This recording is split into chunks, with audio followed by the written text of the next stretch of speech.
তাই সে কক্তমা কতর তাবুরু ফাই সবাইকা ঝাড়খণ্ড হাসতে ওকে কাপ্লাইনকা কংগ্রেস তাই যত যে খাতমা কংকা প্রিয়ঙ্কা গান্ধী পুইলা টাকলাইনো বুঝি দিব আসলে বিনি রাজনীতিনি কেরিয়ারও পুইলা অংখা এমপি আবনতি ইয়াং আগরতলা ও বাহাইনো পোস্ট অফিস চমনি বসকং কংগ্রেস পার্টি অফিসও খাতং জালাইকা প্রিয়ঙ্কা গান্ধী নিতৈজন মুম্বাই কংগ্রেস কাপ্লাইনকা नै ঝাড়খণ্ড সেনখা বিজেপি নাইনি দি আবনি মাংলি প্রিয়াঙ্কা গান্ধী জানাই তোমায় স্বাগতম প্রিয়াঙ্কা গান্ধী তোমায় জানাই অভিনন্দন প্রিয়াঙ্কা গান্ধী তোমায় জানাই অভিনন্দন প্রিয়াঙ্কা গান্ধী।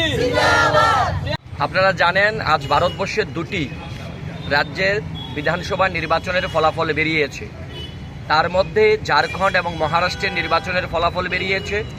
ঝাড়খণ্ডের ইতিহাসে প্রথম যে কোনো সরকার পুনরায় দ্বিতীয়বার সেখানে জয়লাভ করেছে।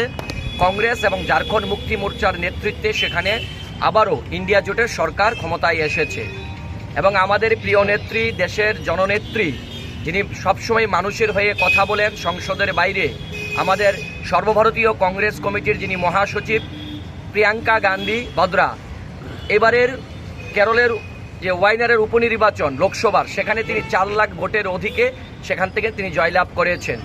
এতদিন প্রিয়াঙ্কা গান্ধী ভারতবর্ষের মানুষের হয়ে সংসদের বাইরে তিনি লড়াই করতেন, মানুষের হয়ে কথা বলতেন। আমাদের দৃঢ় বিশ্বাস প্রিয়াঙ্কা গান্ধী ভারতবর্ষের বিভিন্ন মানুষের সমস্যার সমাধান নিয়ে এবার সংসদে দাঁড়িয়ে তিনি মানুষের হয়ে কথা বলবেন।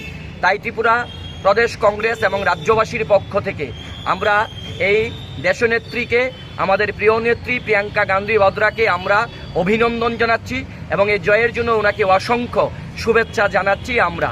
তার পাশাপাশি ভারতবর্ষের বিভিন্ন রাজ্যের 48টি বিধানসভার উপনির্বাচন সংগঠিত হয়েছে।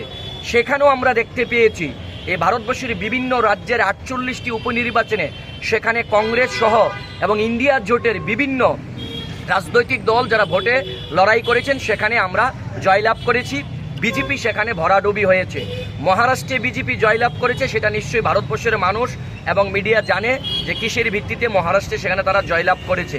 আমরা ঝাড়খণ্ডে কংগ্রেস এবং ঝাড়খণ্ড মুক্তি মোর্চার যে সরকার যে পুনরায় ক্ষমতায় এসেছে মানুষের আশীর্বাদকে পুঁজি করে, আমরা ত্রিপুরাবাসীর পক্ষ থেকে, ত্রিপুরা রাজ্যের প্রদেশ কংগ্রেস দলের পক্ষ থেকে তাদেরকে অভিনন্দন এবং শুভেচ্ছা জানাই এবং আমরা আশা রাখি ঝাড়খণ্ডে গত 5 বছর যেভাবে কংগ্রেস এবং ঝাড়খণ্ড মুক্তি মোর্চা সরকার মানুষের হয়ে কাজ করেছে, আগামী দিনও এই সরকারে মানুষের পাশে থেকে কাজ করবে।